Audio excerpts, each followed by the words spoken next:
A paz do Senhor para todos! Que A privilégio de estar aqui novamente, não é? Verdade. Nós estamos felizes, tivemos um período aí que a gente não pôde gravar, mas graças a Deus voltamos. E Glória a tanto para Deus. você que já é comum aqui no canal, como para você que está vendo pela primeira vez, esse é o canal do Songs of Tomorrow Ministry.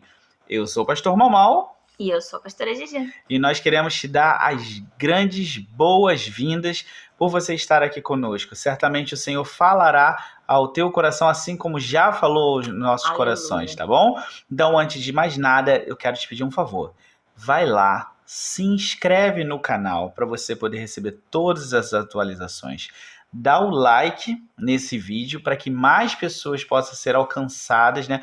Porque quando você dá o like, outras pessoas acabam assistindo o vídeo, porque isso aparece nas pesquisas quando elas fazem. Verdade. Compartilhe, né? Hoje em dia a gente sempre fala que compartilhar é evangelizar. Você não precisa mais pegar um avião e ir para o outro lado do mundo para você espalhar a mensagem. Hoje em dia você faz isso com um clique do seu mouse e comente, certo? E ative o sininho, notificações. ative o sininho. Isso, o sininho é importante. Muito importante. E comente bastante. Eu queria até agradecer aí, teve um comentário muito interessante no vídeo 3, né, de Apocalipse Foi. 3, que a nossa querida irmã Adriana pôs lá, e eu tive muito prazer, foi muito prazeroso responder. E então a gente sempre vai estar feliz aí de responder e tirar todas as dúvidas segundo não a nossa inteligência ou o que a gente acha, mas sim a orientação do Espírito Santo, ok? Então, queridos, preparem-se, esse é o estudo número 12 e nós estamos felizes por várias coisas. Primeiro, já estamos fazendo esse estudo há pelo menos 12 semanas, né, que a gente grava os vídeos. Como eu falei, nós passamos aí umas 3 semanas, 4 semanas sem gravar.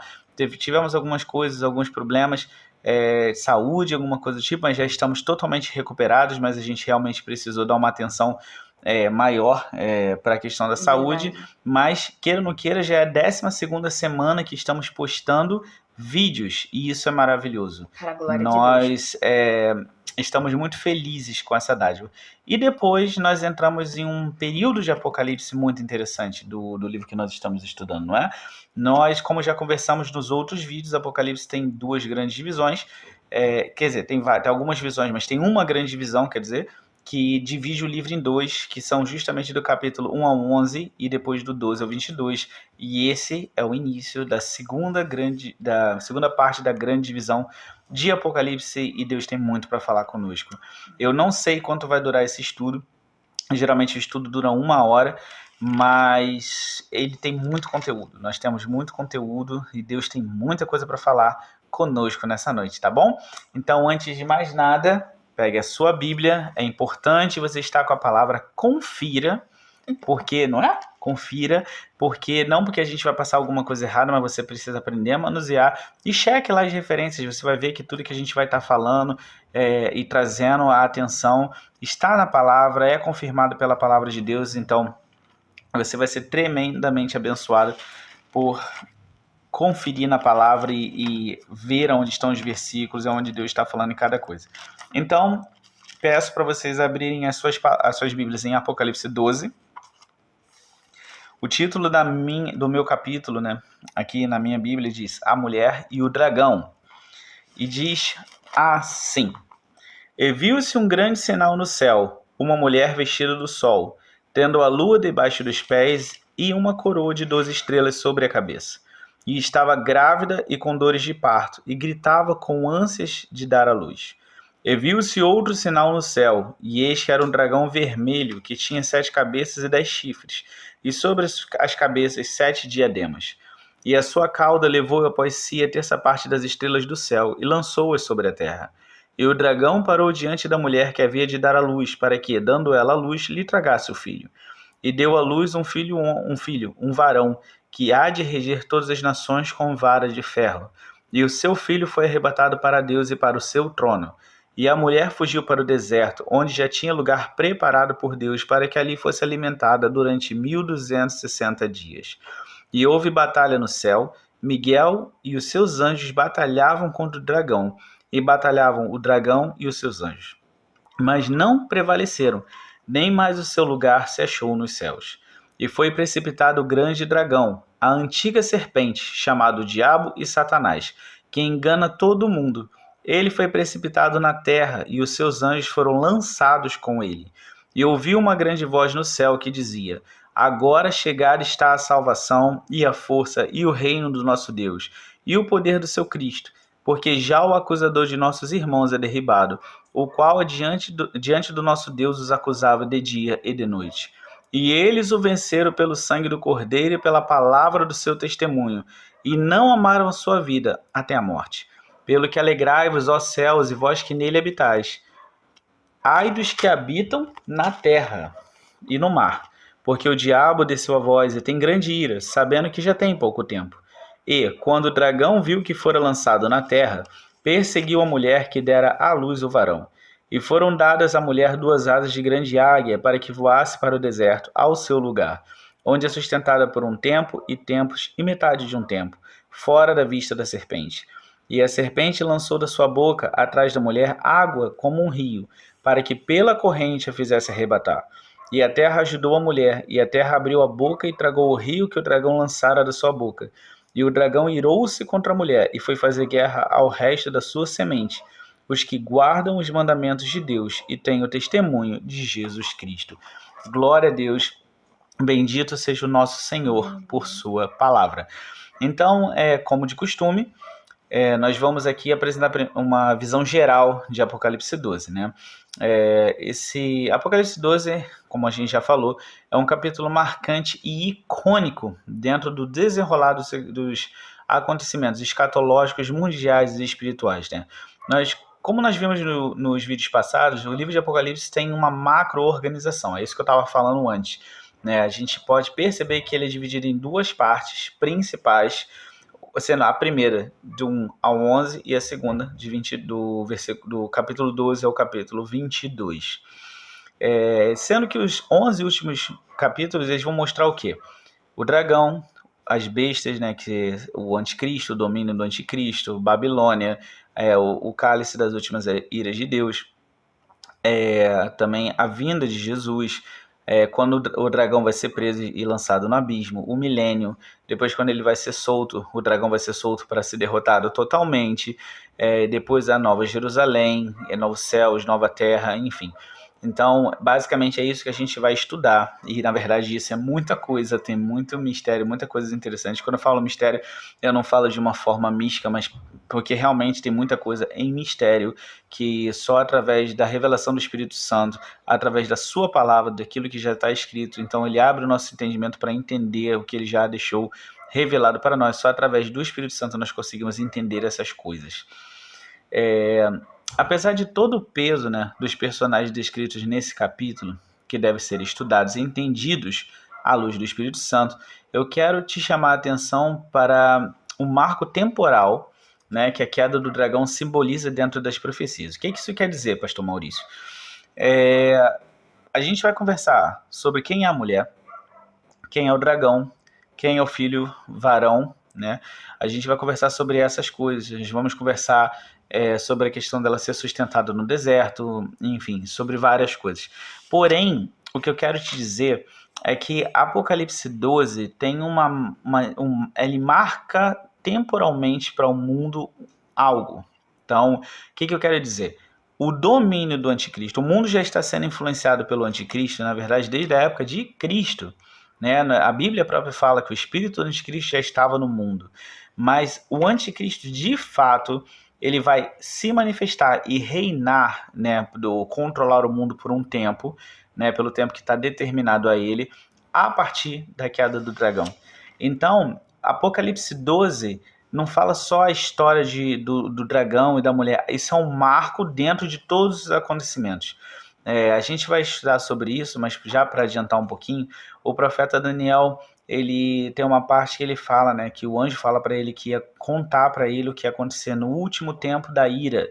Então, basicamente, o dragão, ele inaugura realmente esse tempo final mesmo da ira, e daí para frente, depois do dragão, nós vemos uma como posso dizer, nós vemos as bestas, nós vemos Babilônia, ou seja, ele realmente vai inaugurar vamos dizer, essa porção final realmente, não só de Apocalipse, mas de todas as coisas, ok? Então, para a gente entender bem, né, como isso acontece, nós não podemos só analisar Apocalipse 12 por Apocalipse 12. Se a gente só ficasse nele, a gente já entenderia, mas existem outros capítulos na Bíblia, principalmente, na verdade, o que eu vou abordar aqui vai ser Daniel 2, Daniel 7, Daniel 8, né, bem como alguns versículos de Mateus 24, que são essenciais para que a gente possa entender o que é e como se dará e o que acontecerá nesse último tempo da ira. Então, o meu convite vem conosco e que o Espírito Santo de Deus possa nos revelar com clareza todas as coisas segundo a sua boa, perfeita e agradável vontade. Bem, então, começando, né, aqui agora, olhar cada detalhe. Apocalipse 12 fala de 2 sinais que acontecem no céu. Então vamos falar agora do primeiro, o grande sinal. Lembra que o primeiro é chamado de... que fala que ele viu um grande sinal no céu. E como era esse sinal? Ele era simbolizado por uma mulher vestida de sol, tendo a lua sobre os seus pés e uma coroa de 12 estrelas sobre a sua cabeça, né?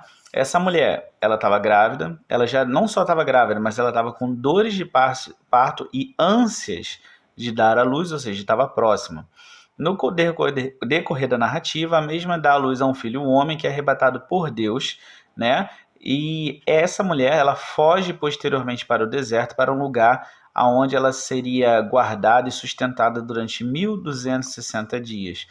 No versículo 6, ou um tempo, tempos e metade de um tempo, no versículo 14. Tanto 1260 dias como tempo, tempos e metade do tempo são duas formas diferentes de se falar 3 anos e meio, que a gente não estudou Daniel ainda, mas a gente for analisar as 70 semanas de Daniel, são 70 semanas, onde cada semana são semanas de 7 anos, e a última semana ela tem essa divisão do meio, entre 3 anos e meio a primeira parte, mais 3 anos e meio, e esses 3 anos e meio muitas vezes são apresentados através de palavras como 1260 dias, se não me engano, 42 meses, 42 meses, ou através de tempo, tempos e metade de um tempo, mas tudo isso simboliza a mesma coisa, né? Então, neste lugar, no deserto, onde ela vai ser sustentada, a serpente não poderá alcançá-la, e por causa disso ela vai perseguir, ou seja, o dragão vai perseguir o resto da semente da mulher, que são aqueles que guardam os mandamentos de Deus e têm o testemunho de Jesus Cristo, né? Então, durante as minhas pesquisas para trazer esse estudo para você, eu encontrei 3 versões sobre quem seria a mulher. Então, assim, a gente quando faz o estudo, queridos, a gente busca ficar realmente só na palavra. Eu não gosto muito, para falar a verdade, de ficar lendo muitas coisas, até porque a maior parte das coisas que eu leio, eu vejo muitas heresias e, enfim, enriquecem até para chegar aqui para vocês e desmentir certas coisas que são faladas, certos absurdos, mas às vezes a gente vai lá realmente para ver realmente o que está acontecendo, como as pessoas estão interpretando isso. E nisso eu encontrei 3 versões. Uma que a mulher seria Israel, outra que a mulher seria a igreja e a outra que a mulher seria Maria. Então, ao estudar, percebemos pelo Espírito que a menção refere-se a Israel e não às 2 últimas. E quero dedicar essa primeira porção do estudo a te mostrar por que não são as 2 outras menções, ok? Então, primeiro, a menção de estar vestida do sol, tendo a luz debaixo, a lua debaixo dos seus pés e uma coroa de 12 estrelas, é extremamente semelhante ao sonho que José teve em Gênesis 37, do versículo 9 ao versículo 11, que eu quero que a pastora GG, eu quero estar pedindo agora para a pastora GG estar lendo. Gênesis 37, do 9 ao 11, e eu quero que ela esteja lendo e preste bem atenção na descrição do sonho de José e compare como essa mulher é descrita agora em Apocalipse 12. E sonhou ainda outro sonho, e contou a seus irmãos e disse: Eis que ainda sonhei um sonho, e eis que o sol e a lua e 11 estrelas se inclinavam a mim. E contando a seu pai e a seus irmãos, repreendeu o seu pai e disse-lhe: Que sonho é este que sonhaste? Porventura viremos eu e tua mãe, teus irmãos, a inclinar-nos perante ti? Seus irmãos, pois, o invejavam, e seu pai, porém, guardava este negócio no seu coração. Amém. Então preste bem atenção. Esse é o tempo em que José tem esse sonho. E esse sonho está dizendo que um dia ele será um líder. E tanto José como Raquel ou Leia, tanto faz, e os seus irmãos se encurvariam ante ele, ou seja, ele seria o líder deles, né? E a gente percebeu que esse tempo aconteceu na época de fome, onde José era governador do Egito, e os seus irmãos vieram e depois ele manda trazer toda a sua família para lá. Se você fala assim, mas pastor Maurício, aqui ele fala de 11 estrelas e não de 12. Sim, porque José era a 12ª estrela, só que aqui o sonho se refere entre ele e a última estrela e os outros irmãos, no caso. Por que eu estou falando isso? Porque presta bem atenção como é que a mulher está vestida. Do sol e tem a lua debaixo de seus pés, ou seja, uma clara referência ao Estado de Israel, ou à nação de Israel. Por quê? Jacó próprio fala, né? Por acaso vou eu, sua mãe e seus irmãos nos encurvarmos a você? O Jacó entendeu no sonho de José que ele era o sol, porque tanto que quando Jacó, o significado do nome de Jacó é enganador, né? Mas quando Jacó luta com o anjo, o nome de Jacó é mudado e ele começa a se chamar de Israel. Então, na verdade, as 12 tribos nascem de Jacó. Então, Jacó é símbolo de Israel. Ele era o sol. A esposa dele era a lua e as estrelas eram os irmãos. Então, quando essa mulher está vestida dessa forma, como eu falei, vestida do sol, tendo a lua debaixo de seus pés e a coroa de 12 estrelas, isso simboliza a nação de Israel. Então, neste sonho, né, a futura nação de Israel estava representada com Jacó e Israel como sol, Raquel ou Leia, tanto faz, como falei, como a lua, e os seus irmãos, as futuras tribos, como as estrelas.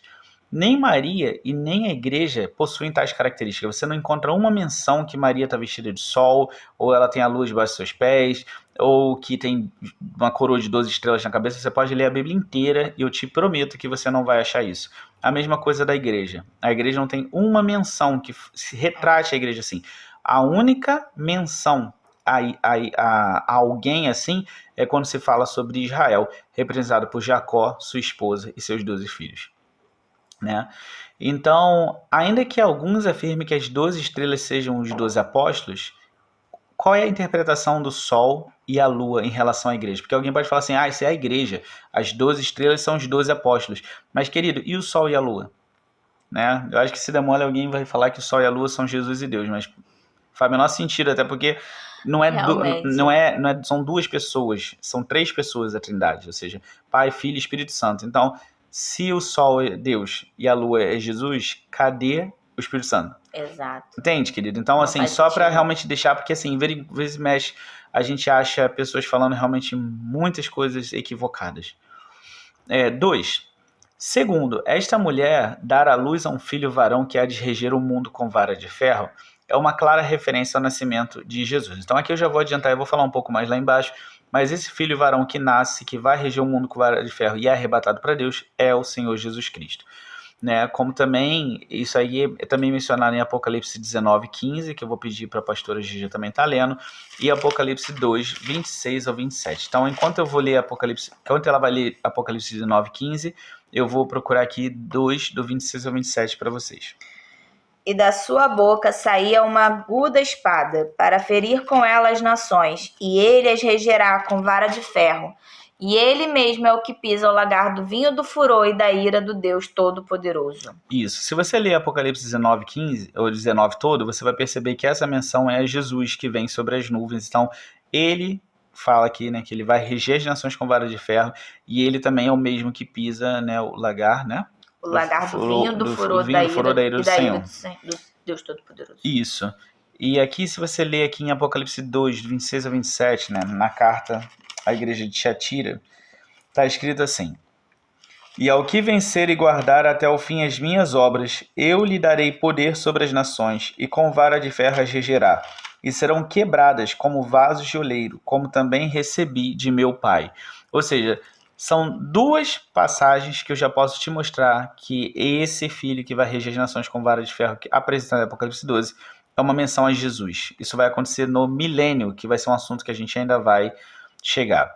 Né? Então, Maria, quem foi Maria? Maria foi a mãe biológica de Jesus. Mas o mais importante é que ela era israelita ou judia, e ainda ela era descendência de Davi. Né? O Messias, ele não poderia vir de outra nação. Ah, pastor Maurício, mas de onde você tira isso? É só você olhar as mensagens, as profecias sobre o nascimento do Messias que estão contidas na Bíblia, no Velho Testamento. Ok? Principalmente Isaías fala muito sobre isso, né? Vara de Jacó. Isso, e tanto que quando Deus vira para Davi e fala que nunca o trono se apartará da casa de Davi, era uma clara menção ao Messias. O Messias viria de Davi, ok? Sendo assim, Maria ocupa uma posição secundária sobre quem é esta mulher, né? Pois o que acontece? E não só sobre isso. Maria foi fantástica, Maria foi incrível, Maria é um exemplo para todos nós.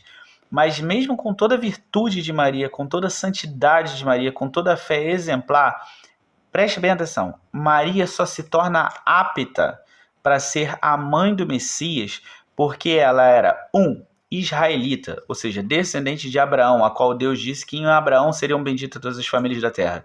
Essa promessa se cumpre em Jesus. 2, ela só se torna apta porque além dela ser israelita, ela era judia. Ou seja, o Messias viria da casa de Judá, ok? E 3, ela só se torna apta porque ela era descendente da linhagem do rei Davi. Ou seja, o Messias, Jesus Cristo, ele é descendente direto da linhagem dos reis da casa de Israel, mais especificamente do Reino Sul. Ou seja, Maria, por mais santa que ela fosse, se ela não fosse israelita, ela não poderia ser a mãe do Messias. Maria, por mais virtuosa que ela fosse, se ela não fosse... Eu falei judia ou israelita? Eu não sei. Maria, por mais santa que ela fosse, se ela não fosse nem israelita nem judia, ela não poderia ser. Ela poderia ser uma mulher muito santa, mas ela não poderia dar à luz ao Messias. O Messias não poderia ser gerado nela. E se Maria não fosse descendente de Davi, ela também não poderia. Então, exato, Maria acaba ocupando uma posição secundária em relação a Israel. Então, Maria é importante, é santa, é fantástica, foi fantástica, mas ela só teve as condições necessárias, além da sua santidade, pureza, etc., porque ela era israelita, judia e descendente de Davi. Exato. Né? Então, também a igreja não se encaixa aqui como a mulher também, porque visto que a igreja não foi quem gerou Jesus, né? Na palavra do capítulo 12 aí, a mulher gera o Messias, certo? Então Maria gerou na carne, mas, como eu falei, o principal é que era israelense. Na verdade, Israel gerou o Messias. Foi através da nação de Israel que o Messias foi dado ao mundo, sendo que Maria foi usada para isso. A igreja não se encaixa nisso, como eu falei, porque a igreja não gerou Jesus. Jesus gera a igreja.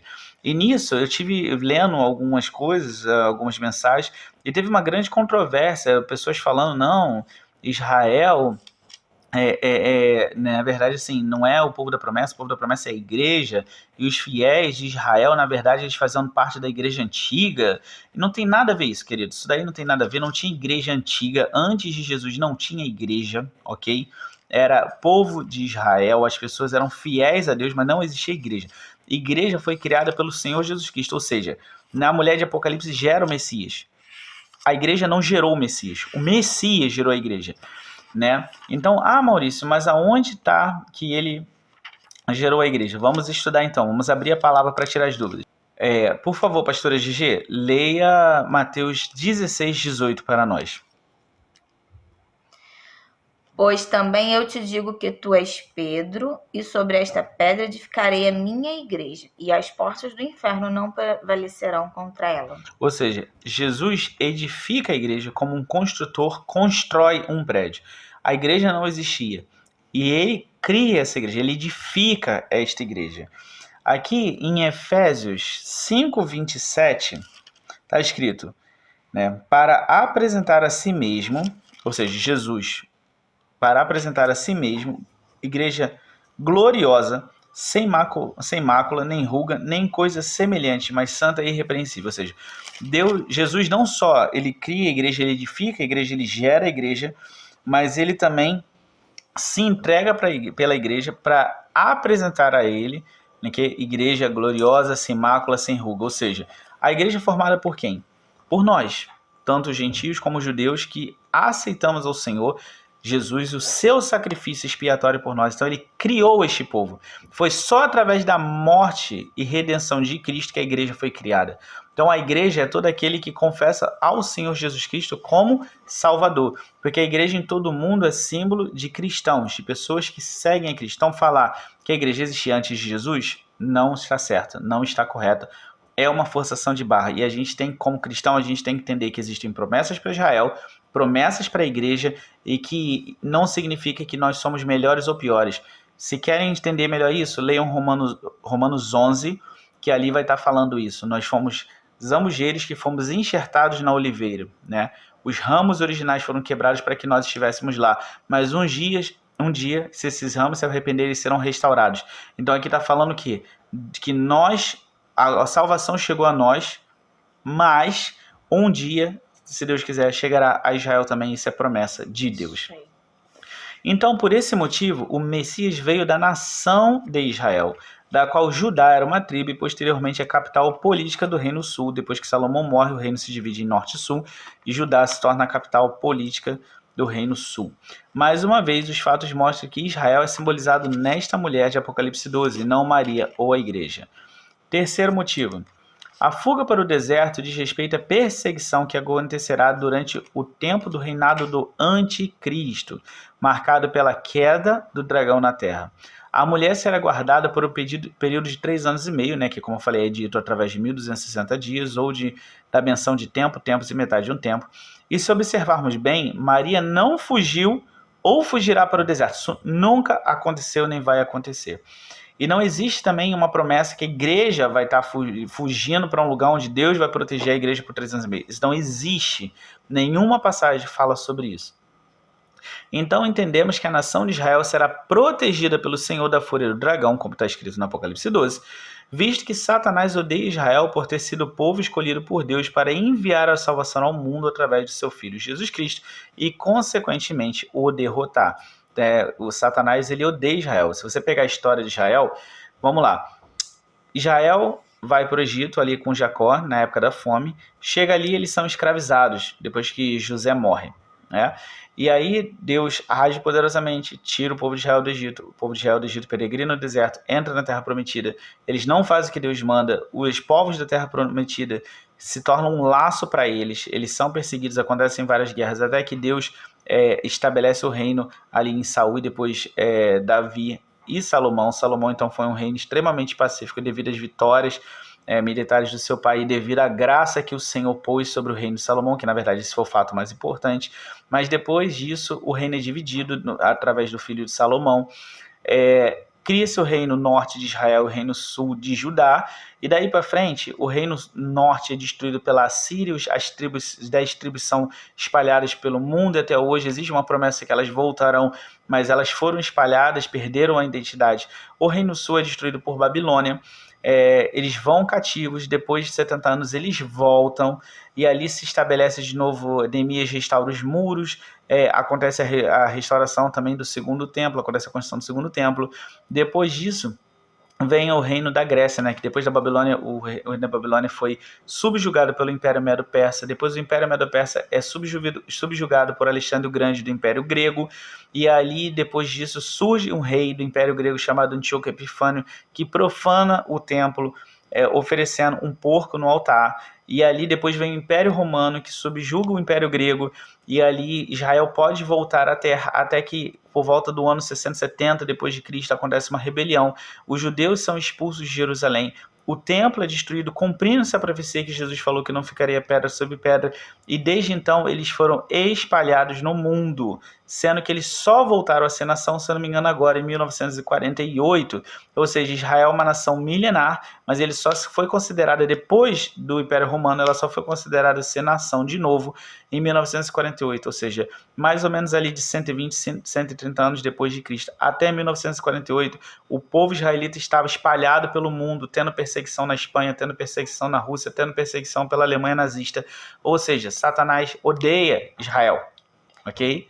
odeia. É muito esforço. É muito esforço para destruir uma nação. assim, né? Exato. E se você prestar atenção, esforço. Israel só vive em guerra.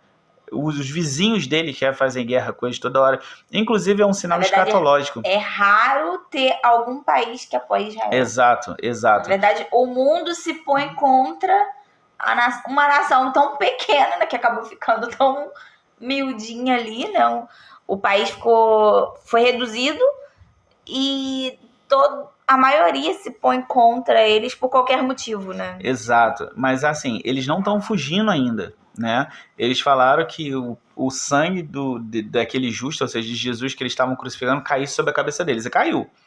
Mas o que eu quero dizer é o seguinte, eles ainda não estão fugindo do deserto. Isso daí é para o tempo do fim. Mas só para você entender como o dragão, Satanás, tem raiva da mulher, que é a nação de Israel. Então, só uma colocação. Você cristão, por favor, não odeie Israel. Isso é totalmente errado. Tá? Eu tô falando isso porque a gente vê muito cristãos falando mal de Israel, odiando Israel e torcendo para que Israel seja destruído. Uhum. Nós, cristãos, não devemos... Ontem meu esposo até pregou isso na igreja. Nós não podemos concordar com os erros deles. Temos que orar para que eles aceitem o Messias, né, e eles sejam restaurados, aquela coisa toda. Mas nós não podemos odiar Israel. É verdade. Nós devemos apoiar Israel. Exato. Nós devemos amar Israel. A palavra de Deus diz que devemos orar pela paz de Jerusalém. Sabe? É importante frisar bem isso, porque tem muito cristão por aí torcendo para que as medidas da ONU deem certo, torcendo para que o Brasil acabe com a aliança com Israel, enfim. Tenham cuidado. Isso é um grande erro. Tenham cuidado, porque Deus ama Israel. Israel tá no erro, tá afastado de Deus, tá, mas é a nação a qual Deus escolheu para ele. E se quiser entender mais, leia Romanos 11. Isso. Que você vai entender exatamente qual é a relação que o cristão tem que ter com Israel. Como a querida pastora GG falou, a gente não tem que idolatrar Israel, não tem que pegar os costumes de Israel, não tem que concordar com os erros de Israel, que são muitos, mas a gente não odeia Israel, a gente ora pela paz de Israel. Isso. E benditos são, né? Felizes são aqueles, né, que amam Jerusalém, que amam Israel. Então é isso que nós cristãos devemos fazer. Então, querido, depois que a mulher dá a luz, ou seja, depois que o Messias vem e depois que ele é consequentemente arrebatado, essa mulher foge, mas o dragão não vai atrás dela. Ele só vai atrás dela depois, mas ela é escondida. Então, o que acontece? Por causa disto, segundo o último versículo do capítulo 12, o dragão se volta para o restante da semente, que é quem são essas pessoas? São aqueles que guardam os mandamentos de Deus e têm o testemunho de Jesus Cristo. Ou seja, bem específico, aqui é o restante da semente. E lembre que nós fomos feito novo Israel. Nós somos o novo Israel. De ambos os povos, ele fez ele reconciliou. Então, só para entender isso, o povo de Israel vai estar protegido, mas existirão fiéis na terra que guardarão os mandamentos de Deus e terão testemunho de Jesus Cristo, serão duramente perseguidos, né, pelo dragão, pela besta. E a Bíblia fala, né, Jesus fala isso, né, que se aqueles dias serão tão terríveis, né, que se eles não fossem abreviados, né, nenhuma carne se salvaria. Olha só como é que é terrível, né? Então lembre-se que por várias vezes a Bíblia diz que nós, a igreja, somos o novo Israel e que nós fomos enxertados na videira e que a Jerusalém terrena e seus filhos, a atual nação de Israel, são escravos como Agar e Ismael, enquanto nós somos filhos da promessa e livres, visto que somos filhos da Jerusalém espiritual, a qual aguardamos, como Paulo explica em Gálatas 4, do 21 ao 31. Não precisa nem ler não, mas é basicamente isso. Hoje a nação de Israel é comparada à escrava Agar e Ismael, e nós somos filhos da livre, pois somos filhos da promessa, somos filhos da fé. Deus nos fez filhos dele e somos descendência de Abraão, porque Abraão é o pai da fé, e nós também temos fé, porque sem fé é impossível agradar a Deus, e você tem que ter fé em Deus, fé em Jesus Cristo, para que você seja salvo. Amém? Então, eu vi alguns ensinamentos errados que afirmavam ser a igreja mais importante que Israel. Pode parando com isso. Nem Israel é mais importante que a igreja, nem a igreja é mais importante que Israel, para começar. Né? E que os fiéis israelitas, antes de Jesus vir na terra, formavam a igreja antiga. Como eu disse, isso é um grande erro, um grande equívoco. Isso, na verdade, não possui nenhuma validade, nenhuma nenhuma validade bíblica e ignora completamente o propósito e relevância da nação de Israel para os planos de Deus. Ou seja, Deus tem um plano para Israel e ele tem um plano para a igreja. São planos diferentes que se completam. Então existe um propósito. Israel tem um propósito, assim como a igreja tem um propósito.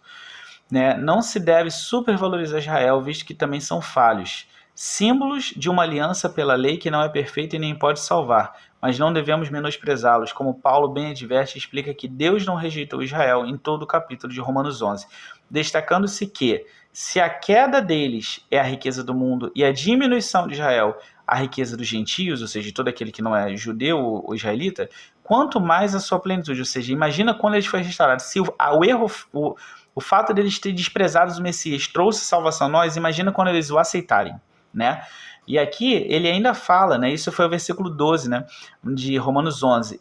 E no versículo 15 ele fala, por quê? Se a sua rejeição é reconciliação do mundo, qual será a sua admissão, senão a vida dentre os mortos?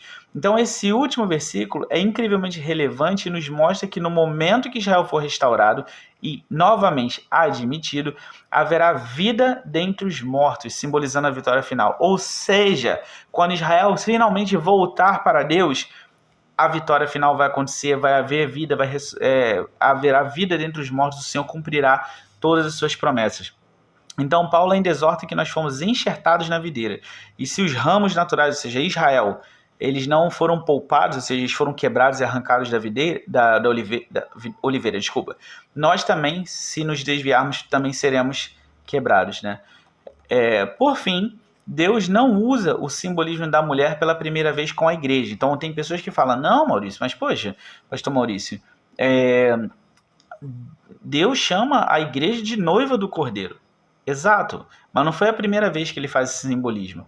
Israel e Jerusalém já eram assim chamados, ou seja, existia esse simbolismo da mulher como Israel ou Jerusalém, diversas vezes era assim chamado diversas vezes no Antigo Testamento. Por exemplo, se você ler o livro de Oséias, você vai perceber que Deus ordenou que Oséias se casasse com uma prostituta, e ali aquela prostituta trai Oséias várias vezes, Oséias vai até ela, traz ela com amor de volta, enfim. E Deus manda isso acontecer, que Oséias fizesse isso, para quê? Para ilustrar a prostituição e o adultério de Israel para com Deus. É como se Israel fosse Israel a esposa e Deus o esposo, e Israel deixa o esposo para seguir outros amantes. E quem é esses amantes?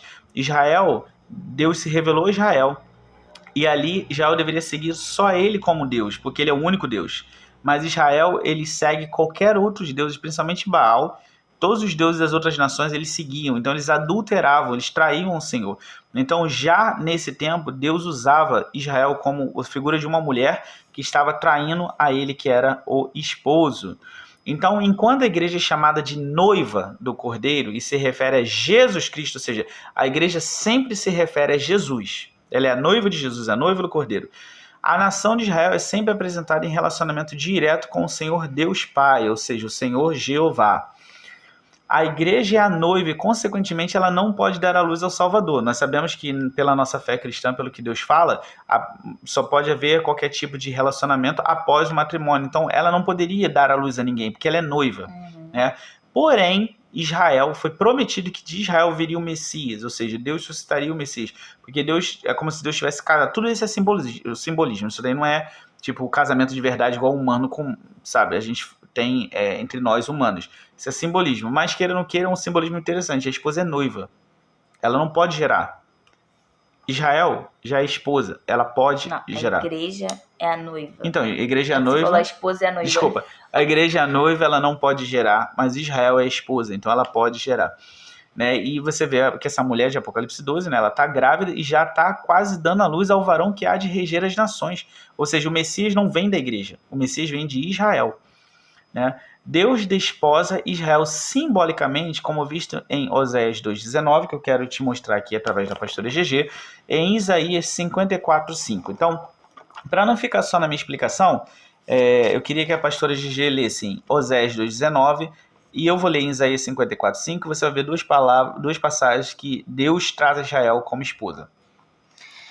E desposar-te-ei comigo para sempre.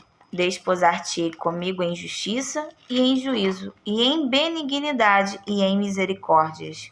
Amém. Isso foi Oséias 2,19. Agora Isaías 54:5. Porque o teu Criador é o teu marido, Senhor dos exércitos é o seu nome, e o Santo de Israel é o teu Redentor. Ele será chamado o Deus de toda a terra. Ou seja, está muito claro aí quem é a esposa aqui, que é Israel, e quem é o esposo. Deus, o teu Criador, é o teu marido, né?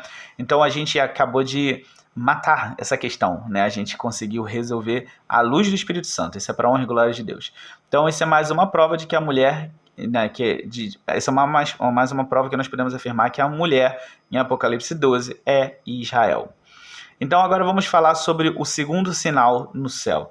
O segundo sinal no céu mostra o dragão vermelho de 7 cabeças, 10 chifres e 10 diademas.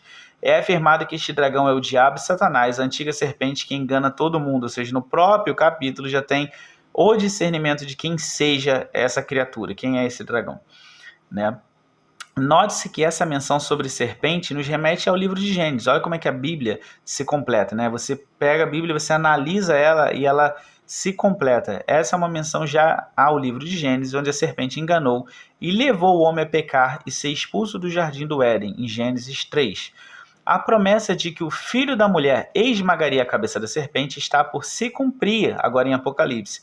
E Apocalipse 12, ele realmente vai mostrar isso, né? A partir de Apocalipse 12, os fatos vão desencadear isso, e já em Apocalipse 12, antes já aconteceu no 11, depois da sétima trombeta, os céus já falam, o reino já é de Cristo, ele já venceu. Então é questão de tempo para essa promessa ser cumprida. Então, né, esse dragão, ele tenta tragar o filho da mulher, né, mas ele não consegue. Agora vamos analisar o nascimento de Jesus, queridos. Como foi o nascimento de Jesus? Maria não tinha lugar para dar luz. Ela dá a luz ali numa estrebaria, né, numa manjedoura. Jesus nasce, é posto numa manjedoura. Mas depois que os reis magos têm um encontro com Herodes, o tetrarca, se não me engano, ele fica muito irado, né? Porque como assim vai ter um rei nascendo em Israel? Como assim? E ele foi perguntar aos sacerdotes, ele sabia que era a promessa do Messias, ele sabia quem era o rei, mas mesmo assim ele dá ordem para que os soldados matassem todas as crianças, todos os meninos de 0 a 2 anos. E aí o que acontece? O anjo avisa José, e José vai com Maria e o menino Jesus para o Egito, e ficam lá até a morte do Herodes. E o anjo aparece de novo a José e fala que ele já pode voltar, porque o perseguidor do menino já tinha morrido. Ou seja, desde o nascimento de Jesus, o inimigo tenta destruí-lo, né? Então aqui a gente vê que o dragão, ele fica parado em frente à mulher. Para quê? Para que ele possa tragar o menino, ou seja, para que ele possa impedir que o menino venha, cumpra o seu chamado, ou seja, a sua morte sacrificial e a sua ressurreição, mas ele não consegue. Mas aqui, quando a gente vê isso em Apocalipse 12, isso está se remetendo a todas as coisas que aconteceram quando Jesus nasceu. Ok? Então, o inimigo não pode destruir o Messias, ele não tem esse poder, e ele também não pode invalidar o plano de Deus, mas ele tenta, né? Depois disso, a mulher foge para um lugar preparado por Deus no deserto e fica ali por 3 anos e meio, longe do poder do diabo. Isto mostra que Deus, o que significa isso, ela ficar escondida nesse deserto?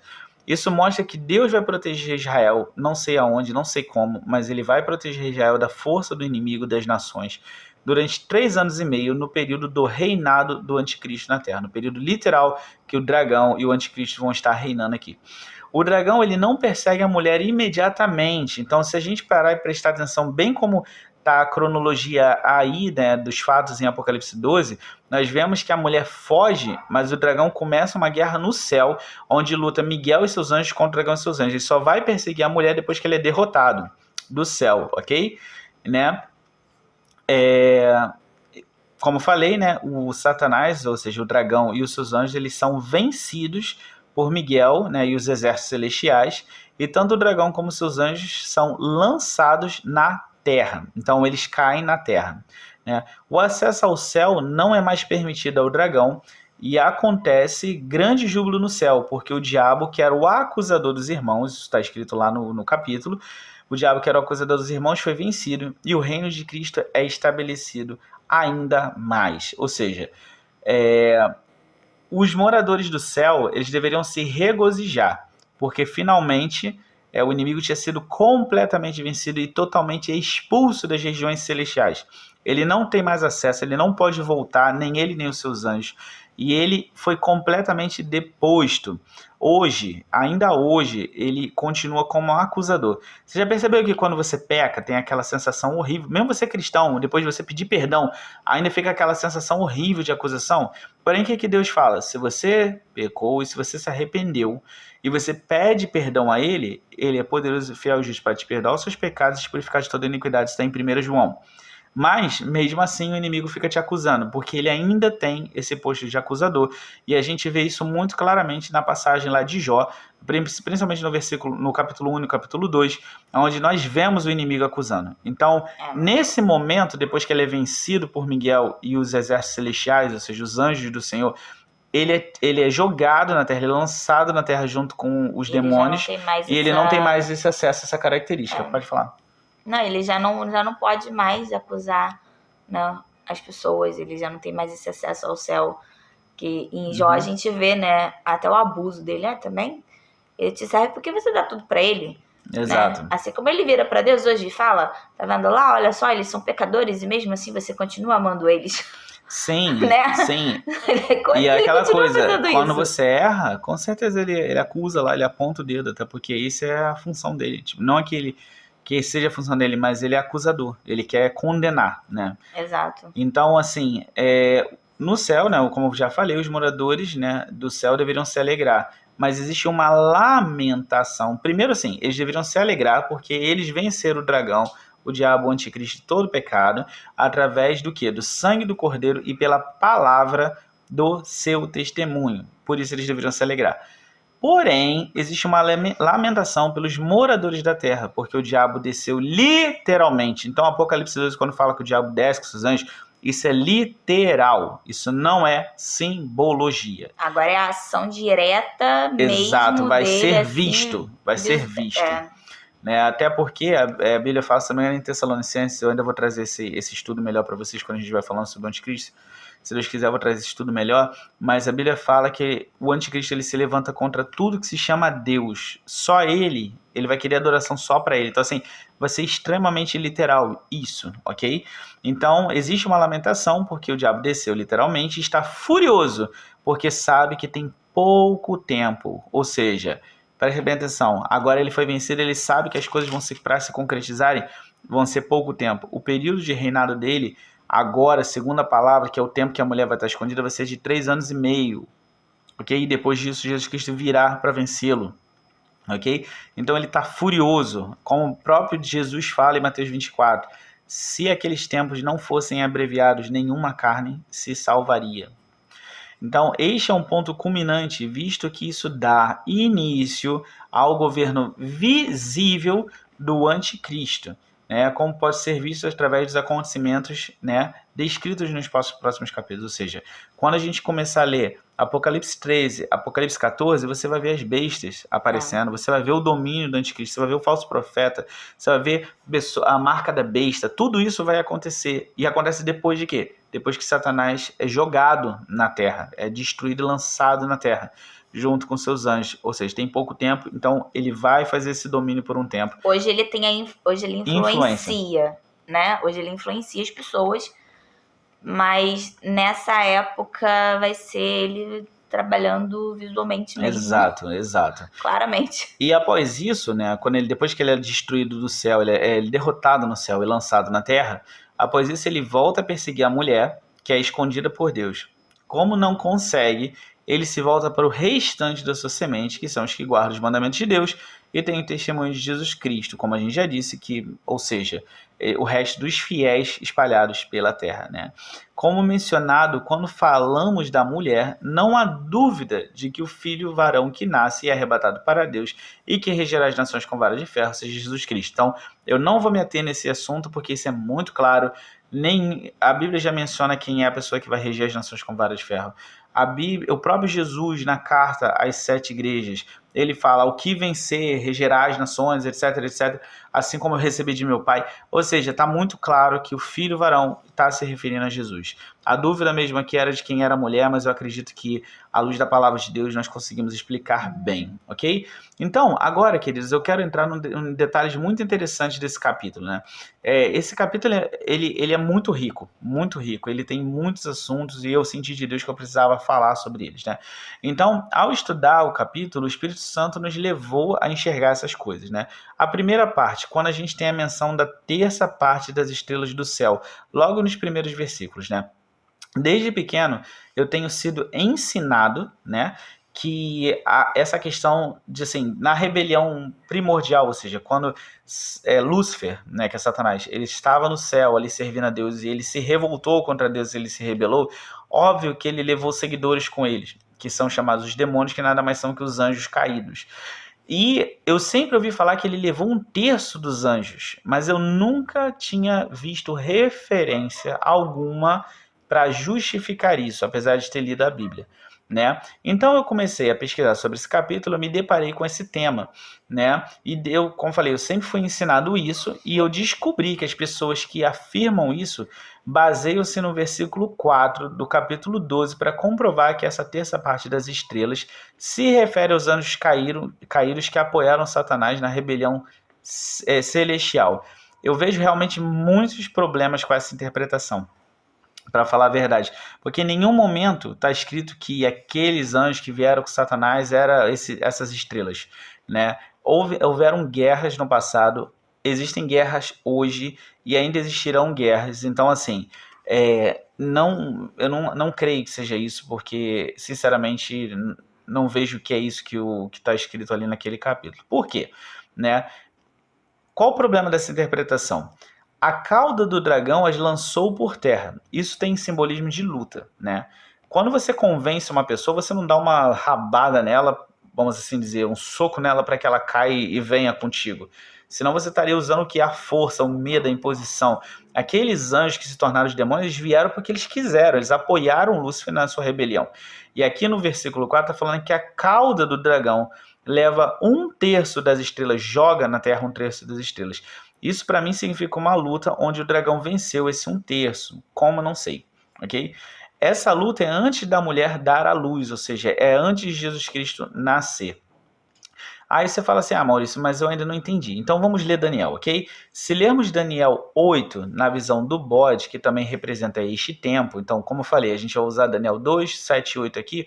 Se a gente ler Daniel 8 na visão do bode, né, que representa este tempo e o dragão, vemos que os versículos podemos ver que os versículos de 9 a 12 mostram que o chifre, né, no caso do bode era um chifre que se levantava, e ele se levanta até o exército do céu e lança por terra e pisa a alguns do exército e das estrelas. Ou seja, esse bode simboliza também o dragão e esse tempo, e esse chifre que nasce no bode, ele faz guerra contra o exército dos céus, e a Bíblia fala em Daniel que ele lança por terra e pisa alguns do exército celestial e das estrelas. Ou seja, quando fala que a cauda do dragão levou 1/3 das estrelas, pela conferência que eu faço com Daniel, pela concordância da Bíblia, eu vejo que não são demônios. Está falando de uma guerra que aconteceu e foi permitido que determinado número fosse abatido. Eu queria pedir aqui para a pastora GG abrir a Bíblia em Daniel 8, do 9 ao 12, para que a gente possa estar lendo, para que isso fique mais claro através da leitura da palavra. Então, Daniel 8, do 9 ao 12. E de uma delas saiu uma ponta muito pequena, a qual cresceu muito para o meio-dia, e para o oriente, e para a terra formosa. E se engrandeceu até o exército dos céus, e alguns do exército e das estrelas deitou por terra e os pisou. E se engrandeceu até ao príncipe do exército, e por ele foi tirado contínuo sacrifício, e o lugar do seu santuário foi lançado por terra. E o exército lhe foi entregue com um sacrifício contínuo por causa das transgressões, e lançou a verdade por terra. Fez isso e prosperou. Ok. Então, queridos, olha só essa palavra. Esse chifre se engrandece até o exército dos céus. e ele pisa uma parte do exército, as estrelas, e até o exército dos céus foi entregue por um tempo por causa das transgressões, ok? Não significa que foi uma derrota, mas houve esse fato, né? E quando a gente vê que Apocalipse, a cauda do dragão leva um terço das estrelas, a gente está falando de uma batalha. Depois a gente vê que o dragão faz batalha, né, contra Miguel e o exército dos céus. Então Daniel mostra isso muito claramente, que Satanás convenceu anjos e levou anjos para o seu lado da rebelião, que se tornaram os demônios, que caíram junto com ele. Isso é fato. O que eu não concordo é usar esse número de 1/3 para dizer que ele conseguiu enganar 1/3 do céu. Isso daí não tem menção na Bíblia de quantos foram os anjos que apoiaram essa rebelião. Até porque nós também não sabemos, a gente não tem a menor ideia de quantos anjos existem. Até porque o próprio diabo era chamado de querubim ungido. Então, assim, ele tinha um outro patamar, enfim. Então, assim, o meu problema com essa afirmação é dizer que essa afirmação de 1/3 significa os anjos caídos, ok? Sendo que a gente vê que em Daniel fala que o exército do céu, essa ponta consegue pisar e deitar por terra o exército do céu e as estrelas. Ou seja, claramente é uma batalha que está acontecendo, e depois Daniel o anjo revela a ele o que acontece. 2. Segunda característica, é a característica temporal, que eu achei fantástica, de Apocalipse 12, né? Então, os acontecimentos descritos neste capítulo, eles não fizeram parte de uma única era ou momento. Ou seja, quando a gente lê Apocalipse 12, querido, ele não está falando só do fim. Apocalipse 12 está falando de milhares de anos, de vários séculos. Então, Apocalipse 12 descortina uma série de eventos, ok? Ao longo de vários períodos temporais, e deve ser entendido para uma compreensão melhor da grandeza desta revelação. Ou seja, Apocalipse fala, vamos botar o nosso tempo, fala sobre antes de nós, fala sobre o nosso tempo e fala sobre o tempo futuro. Apocalipse 12 fala do passado, do presente e do futuro. Os 5 primeiros versículos mostram Israel prestes a gerar o Messias, né? E tem uma batalha no céu que levou 1/3 das estrelas. Ou seja, como falei, essa batalha acontece antes do Messias ser gerado. Então já tem uma batalha no céu. Então eu também quero fazer com que você se lembre, né, se você já leu Daniel, que o profeta Daniel já falava sobre uma guerra contra o príncipe da Pérsia e o príncipe da Grécia. Ou seja, quando Daniel ele recebe, né, ele se humilha, na verdade, para entender algumas coisas, ele pede perdão pelos pecados do povo. Deus manda a mensagem para ele, mas ele demora a receber essa mensagem, porque ali o varão que vai levar a mensagem ele é impedido, porque ele começa a lutar contra o príncipe da Pérsia. Depois chega Miguel, ele vai até Daniel, dá a explicação e ele fala que ele vai voltar para acabar de lutar contra o príncipe da Pérsia. Depois que ele foi embora, virá o príncipe da Grécia. O príncipe da Pérsia e o príncipe da Grécia são menções a demônios que controlavam aquelas eras, né? E no caso, então, os 5 primeiros versículos a gente está falando sobre antes de Jesus nascer, essa guerra, né? Não estou falando que seja a guerra de Daniel, mas uma guerra que leva 1/3 das estrelas a caírem, e, no caso, a consequente ressurreição e exaltação de Jesus, pois no versículo 5, né, se não me engano, fala que o filho varão foi arrebatado para Deus e para o seu trono. Isso está falando sobre a ressurreição e exaltação de Jesus. Logo após isso, a mulher foge, e os versículos 7 a 9 narram uma grande batalha no céu, que eu entendo pelo Espírito de Deus que está acontecendo agora. Ok? Por quê? Porque essa batalha acontece depois que Jesus Cristo ascende aos céus, né? E quando essa batalha termina? Quando o inimigo, no tempo do fim, é vencido e lançado na terra, né? Então, como eu falei, ela começa depois da ascensão de Cristo aos céus e termina com a queda do dragão dos céus, que marca o começo do anticristo na terra. E o início do último tempo da ira, como relatado no profeta Daniel. Daniel fala sobre isso.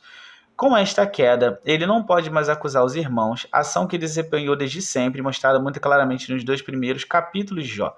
O fato de nos sentirmos acusados quando pecamos mostra que o inimigo ainda está exercendo. Por isso, o dragão ainda não caiu, ok? Só para quando alguém falar assim, mas já aconteceu, o dragão já foi vencido. Não foi. Ainda está acontecendo essa batalha. A partir do versículo 9, vemos os acontecimentos caminhando para o último tempo da ira. Ou seja, isso aqui já é para o fim. Por quê? Porque após a derrota do dragão e de seus anjos e a sua queda na terra, há festa no céu, semelhante quando a sétima trombeta toca e anuncia a vitória do Cordeiro. E aí o que acontece? O dragão ele faz guerra e persegue a mulher, mas como ele não pode alcançar e derrotar a mulher, ele se vira contra o resto da sua semente, que é o povo santo, né? Pelos 3 anos e meio, os últimos 3 anos e meio, visto que os primeiros já se cumpriram no tempo das duas testemunhas e do pisar de Jerusalém pelas nações, em Apocalipse 11. Se você está acompanhando o estudo, você vai ver que a gente já falou sobre isso. Se não, corre lá e vê de novo. Ok? Sendo assim, os 17 versículos do capítulo 12, olha que fantástico, é um capítulo de somente 17 versículos, queridos. Mas esses 17 versículos, eles nos descortinam, eles nos revelam verdades contidas em muito mais que 2 milênios de história da humanidade. Olha que fantástico, né? Deus é incrível, meu Deus, é fantástico, nosso Senhor. Então agora vamos falar um pouquinho, né, sobre a terceira característica. Eu quero falar aqui para vocês sobre as conexões entre Apocalipse 12 com Daniel 2, Daniel 7 e Daniel 8. Então, como mencionado anteriormente, a queda do dragão é um marco temporal dentro dos desenrolados acontecimentos no céu e na terra. Ok? Isso é um marco temporal, é um marco super importante. Isso quer dizer que a balança geopolítica será grandemente afetada, ou seja, a maneira como do governo do mundo, por exemplo, hoje em dia você está começando a ouvir falar de um governo único. Agora, com a pandemia do coronavírus, também voltou-se a comentar, né, sobre um governo único que poderia fazer com que as nações, por ele governar todas as nações, faria com que as nações obedecessem as determinações de segurança para que coisas como pandemias fossem mais facilmente controladas, porque hoje em dia cada governo tem liberdade de tomar uma ação diferente, né? Então, olha só, essa queda do dragão, ela vai afetar grandemente a balança geopolítica e também, né, ela possui inegável conexão entre Daniel e Apocalipse. E podemos entender mais se nós estudarmos Apocalipse 12 em comparação com as profecias de Daniel. Né? Então, quais serão essas profecias? Primeiro, a estátua de Nabucodonosor, em Apocalipse 2. Não, Apocalipse não, Daniel 2. Beleza. Os 4 animais, em Daniel 7. E o carneiro e o bode, em Daniel 8. Então, vamos começar pela estátua, né? Vamos começar por Daniel 2. Então, o que é essa estátua? Nabucodonosor tem um sonho e Deus dá a revelação e interpretação a Daniel, onde se vê uma estátua com a cabeça de ouro, peitos e braços de prata, ventre e coxas de cobre, pernas de ferro e pés de ferro e barro, né? E ele fala, né, quando Deus dá a interpretação para ele, ele mostra que essa estátua simboliza os diferentes tipos de reino na Terra, né? Primeiro, a cabeça de ouro seria Nabucodonosor. Nabucodonosor simboliza um reino total, um rei, um imperador controlando todas as coisas. Depois disso vem o Império Medo-Persa, ou seja, o próprio nome diz Império Medo-Persa, ou seja, era Média com a Pérsia, ou seja, existiam reis, mais de um rei, ou seja, a cabeça de ouro simboliza um rei, um reinado. O Medo-Persa ele já divide, depois vem a Grécia, Roma, também tem outros tipos de liderança, mas também tem poderes espalhados ali, já não é mais tão, como você dizer, absoluto como Nabucodonosor. E depois, assim por diante, até que chega na nossa era da democracia, entre outras coisas, como o comunismo, entre outras coisas que a gente vive hoje em dia. Então, pela visão da estátua, cada governo será mais fraco do que o outro até chegar aos pés, né, de ferro e barro, que não tem liga. Então, em parte, esse governo dos pés de ferro e barro terá a força do ferro, mas terá a fraqueza do barro e eles não terão liga. Né? E há uma menção interessante que eu sinceramente ainda não sei exatamente o que isso significa literalmente, mas há uma menção sobre esse governo que diz: misturar-se-ão com semente humana, porém não se ligarão um ao outro, como o ferro não se mistura com barro. Isso está escrito em Daniel 2,41. Então, este último reino está ligado à última era do governo humano, que será liderado pelo anticristo, que é uma figura espiritual, mas estará trabalhando no mundo material. Então, talvez seja isso que significa aqui. Se misturar com semente humana, porém ele é espírito, ele está enganando, e ele não conseguirá se misturar aqui com os homens. Ele governará os homens, mas será diferente, não terá liga. Então, o que vai acontecer, né? Quando Nabucodonosor vê essa estátua, ele também vê que uma pedra é cortada do monte sem o auxílio de mãos e cai nos pés dessa estátua, ou seja, no último governo. Nabucodonosor já passou, Média Pérsia já passou, Império Grego já passou. O que sobrou? Esse último governo, que é o governo de Cristo. Essa pedra atinge esse último governo, esse governo dos pés, e ela destrói toda a estátua, esmiuça e some, não há mais vestígio da estátua. E Daniel fala que quando Deus revela esse sonho para ele, aquela pedra se torna um grande monte e cobre toda a terra. Ou seja, o reino de Cristo destruirá todas as características e vestígios dos reinos e políticas humanas e será estabelecido para sempre, assim como foi o sonho de Nabucodonosor. Ok? Então, aonde está escrito isso? Daniel 2, e principalmente aqui a última parte que eu falei, 2, 44 e 45. Quem é essa pedra? Jesus é chamado de a pedra que os edificadores rejeitaram e que foi feita a principal pedra de esquina em Atos 4:11.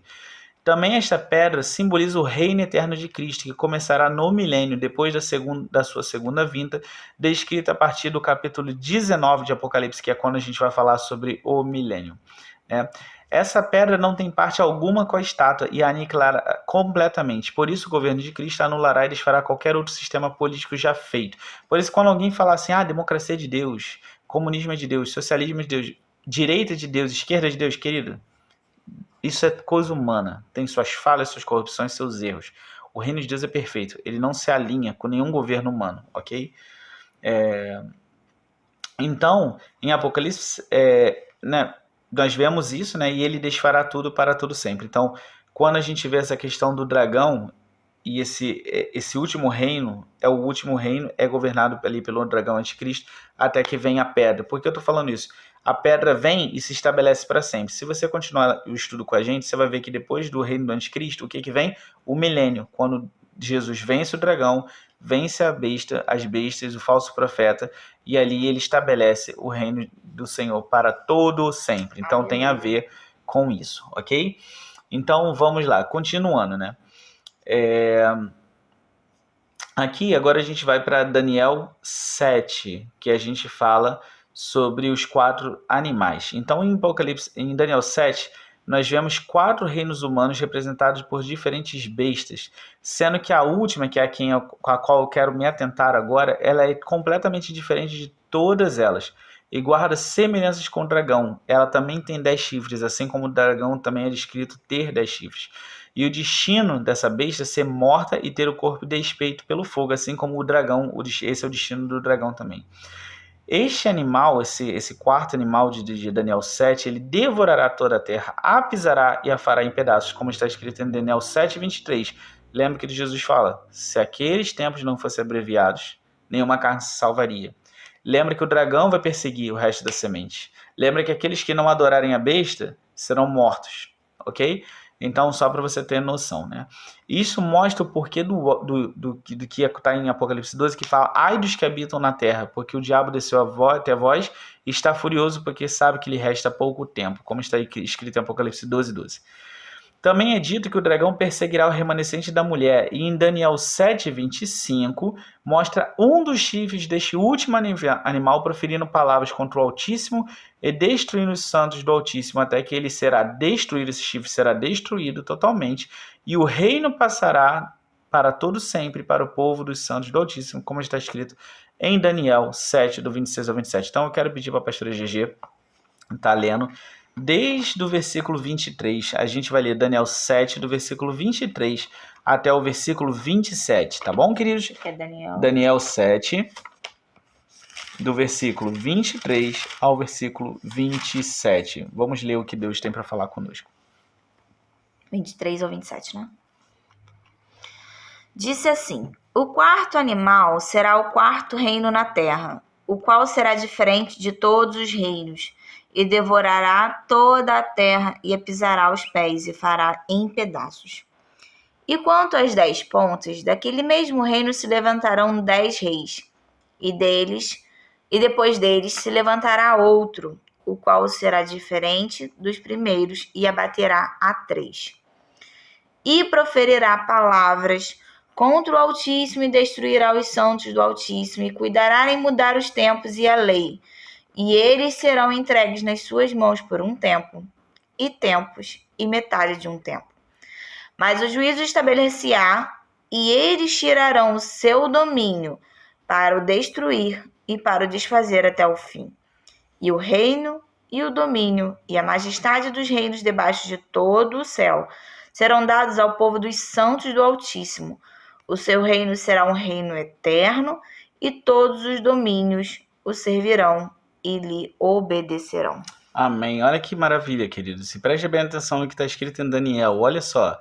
Como eu falei, os primeiros 3 anos e meio aconteceram ali com as 2 testemunhas em Apocalipse 11. E os últimos 3 anos e meio, que é o reinado do anticristo, vai acontecer a partir de Apocalipse 12.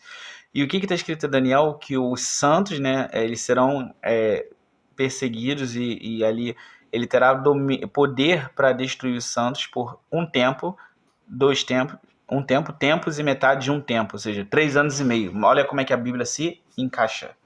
Fantástico. Então, nós vemos, né, que se você pode ver uma conexão clara entre a vitória de Cristo sobre o dragão, a besta e o falso profeta, com a pedra que destrói a estátua e com a vitória sobre, no caso, esse quarto animal que, segundo Daniel 7, simboliza o quarto reino da terra, ou seja, o último dos reinos. Aí você pode falar assim, mas pastor Maurício, na estátua simbolizam 5 reinos, porém são 4 reinos nos animais.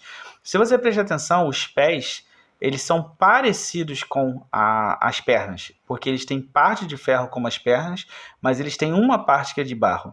Ou seja, o 5º reino ele vai ter alguma coisa de continuação do 4º. Vou dar um exemplo. Hoje nós falamos muito sobre democracia, sobre voto, etc. Quem disse para você que Satanás ou o anticristo ele não vai ser eleito? Ele não vai surgir do nosso atual sistema político e dali para frente ele vai transformar em uma coisa ruim, né? Então, essas palavras elas se completam. O 5º reino da estátua, na verdade, ele é uma continuação, uma modificação do penúltimo reino, que são as pernas de ferro, o que são características aqui dos 4 animais também, que o 4º animal é o último reino. E até porque aqui a gente não está falando de um tempo só, a gente está falando de vários acontecimentos, eles simbolizam vários acontecimentos. Né?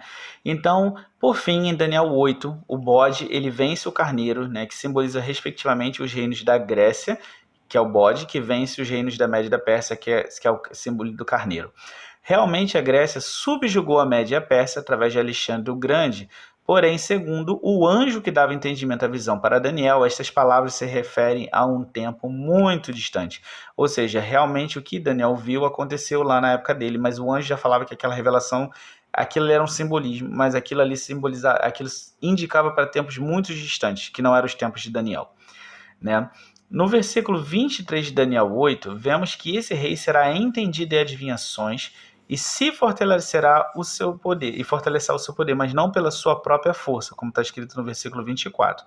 Se você ler o capítulo 13 de Apocalipse, nós vemos uma cena que nós vamos ver, se Deus quiser, no próximo estudo, que o dragão cura e dá o poder dele a uma das bestas, que é o símbolo que simboliza o anticristo. Ou seja, preste bem atenção, Daniel fala que esse rei, esse último rei, representado por esse chifre desse bode, ele prosperará, ele será entendido em adivinhações, ou seja, em coisas espirituais, e ele se fortalecerá, mas não pelo seu próprio poder. Em Apocalipse 13 nós vemos o dragão dando seu poder à besta, e a besta reinando. Então, olha como é outra conexão.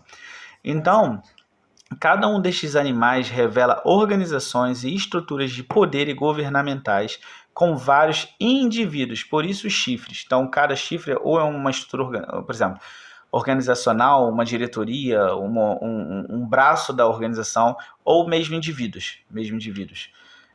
Por isso os chifres e a menção do chifre pequeno se engrandece até os céus e fará guerra contra o povo santo, e simboliza que dentro dessa organização surgirá ele, que se gerará como se fosse um pequeno chifre, ou seja, vem com sapatinho de lã, como se não fosse ameaçador, e se tornará, no caso, quem vai se tornar.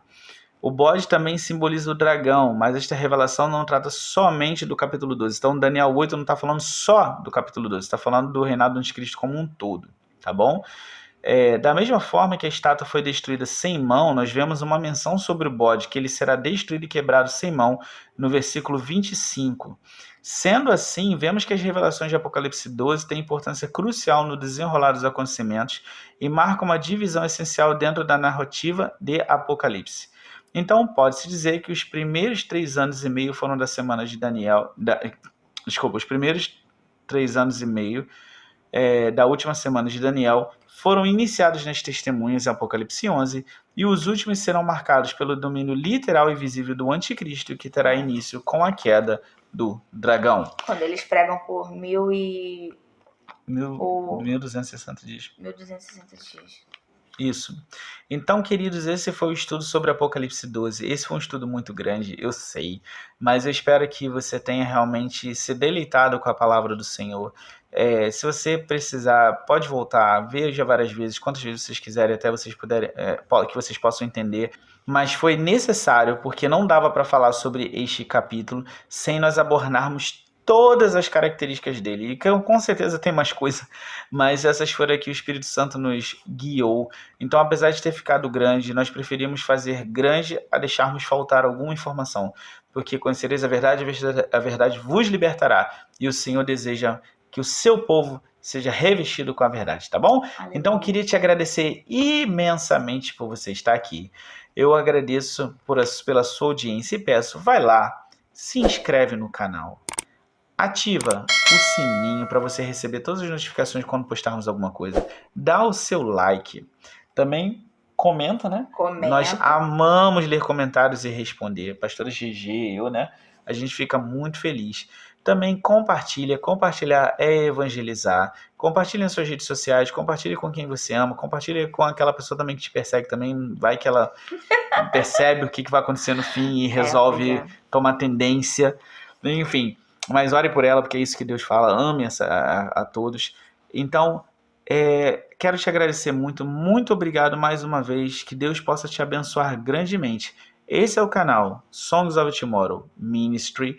Eu sou o pastor Momal. Eu sou a pastora GG. E foi um privilégio estar aqui com você essa noite, esse dia, a hora que você quiser assistir esse vídeo, tá bom? Então até, se Deus quiser, o próximo vídeo. Tchau, tchau. Deus abençoe. A paz do Senhor.